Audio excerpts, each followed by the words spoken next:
And then how did you transition into the focus on the medicinals? With an interest in taking care of yourself and other people that were sick in the area, or what? Much, it's just like something that needed to be happening, and it wasn't. You know, there's a lot of interest in medicinal herbs, but nobody was growing any of them. A lot of people noticed that at the same time, and they were already all here. So, and then I got interested in the Chinese herbs because they have this whole category of health-promoting herbs. You know, you don't have to wait till you're sick. Here we are at Mountain Gardens in Celo, North Carolina, founded by my good friend and mentor, Joe Hollis. He actually worked in the Peace Corps in the mid-60s and was in Malaysia and Borneo for 3 years. Was very influenced by the way that the native people were living there. There are a lot of Chinese in Malaysia practicing Chinese medicine. And so he came out here, I believe it was 1972, built a yurt that we'll see up there, and has been here ever since. I bought this land about 4 acres 45 years ago. It was all woods. Everything that you're seeing here happened since then, all working by hand, no big machines. The goal is to create a paradise garden, which I also define as a botanical garden of useful plants grown ecologically and arranged ornamentally. So there's a lot of information elsewhere on the website about the basic philosophy of paradise gardening and exactly what we're trying to create here. In a nutshell, we're trying to, bit by bit, take our needs, which we're being born into civilization. Our needs are all satisfied by spending money. And we spend our time making money to, just like an octopus, kind of bit by bit transfer our needs back to nature, Gaia, the planet, this garden. Joe's an expert in growing Chinese herbs. He's got a Chinese herbal apothecary up there.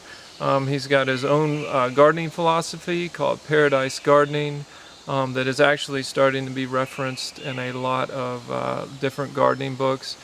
Basically, his philosophy is let's just walk away from civilization. And he's creating a model for attempting to do that. He actually, once he used a Gary Snyder quote, a visionary anarchist ecological theater is what he and his apprentices, of which he's got 11 or 12, are practicing. Well, let's see if we can feed, you know, the 10 people that are here. Well, at the beginning, I grew all my own food. Right. It was first a huge clearing, and then we've just gotten distracted into the more the perennial, useful plants and the medicinal. So now for food, we're opened up the whole new area there above the road.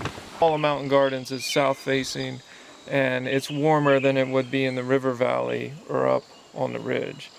So this is really ideal. But this, he's just cleared in the last 4 or 5 years and really trying to ramp up food production.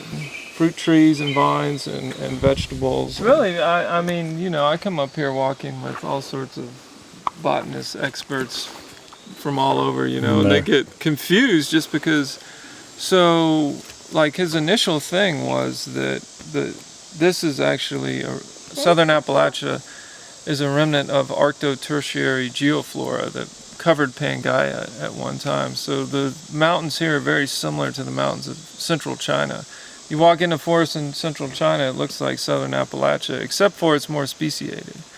So you'll find things like he's got Chinese Solomon seal, Chinese pokeweed, you know, he's got all these different Chinese plants, and so it gets confusing because you're like, that looks kind of like that, but kind of different.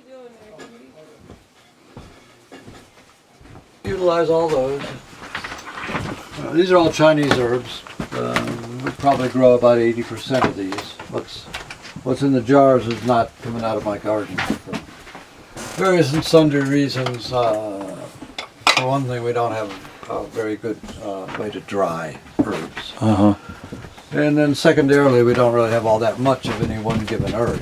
We might have 10 plants of a species. Right. So we primarily produce seeds and plants for other people who have more land and want to grow it in quantity. When we harvest our own stuff, we're more likely to tincture it. Yes. Which we can do fresh. We don't have to dry it, although in some cases you do. And you get more mileage out of it. Using the herbs, dried herbs in the form of decoction, 100 grams is a daily dose. If we turn it into a tincture, 100 grams goes 2 weeks. So do people from the area come to use the tinctures? Yeah, we're kind of a neighborhood. Yeah, I don't try to market these. Okay, They're not gotcha. made according to good manufacturing practices. Right, Never right. get them into stores or get product insurance. It's mainly something I do for the education of the apprentices and for the neighborhood and old friends. This is actually probably the largest private collection of medicinal herbs in the eastern U.S. He's got well over 1,000 species. He doesn't have an exact count on it.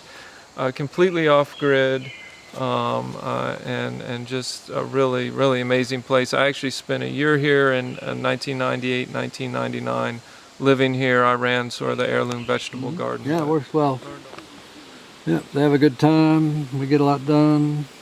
Yeah, there's no way I could have a garden like this if I didn't have a lot of extra help. Yeah. Down there, I was inspecting the wood holder with all the bamboo. Yes. Decided to start taking some bamboo off. Right. And there's a yellow jacket nest Ooh. right by the back.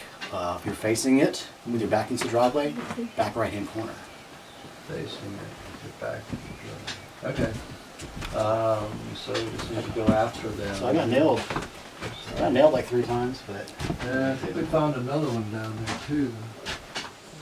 Where are you seeing the interns coming from? This area or from all over the country? All over. Yeah. It's kind of word of mouth at this point.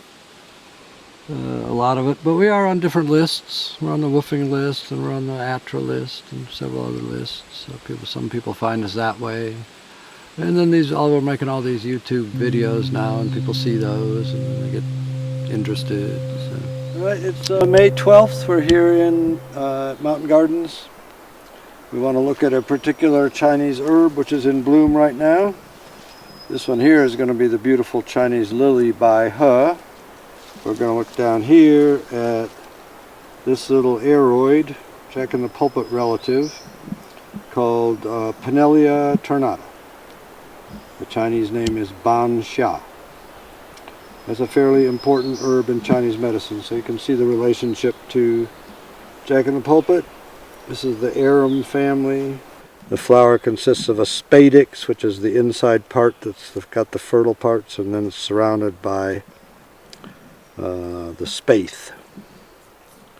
So that's the pulpit, and this is the jack.